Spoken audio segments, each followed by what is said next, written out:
AP LAWCET 2024. యాక్చువల్గా AP LAWCET ఇప్పుడు last date ఒకసారి చూద్దాం. 26 ఆన్లైన్ అప్లికేషన్ కమెన్స్మెంట్ 26/3/2024 టు 4/5/2024 వరకు.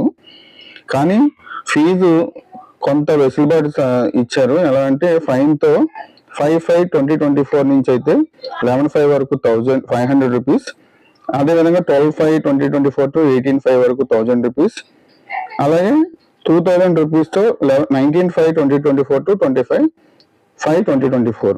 అది 3,000 రూపీస్తో 26/5/2024 టు 29 వరకు, మే 2024 వరకు. లాస్ట్ డేట్ వచ్చి 29 3,000 ఫైన్తో. ఈ విధంగా ఏపీ లాసెట్ పెట్టడం జరిగింది. ఇంకా ఎవరైనా పెట్టుకోవాలనుకుంటే మే 29 వరకు లాస్ట్ డేట్. నా ఛానల్ సబ్స్క్రైబ్ చేసుకోండి. మరిన్ని వెంబడి వరకు అప్డేట్స్ ఈ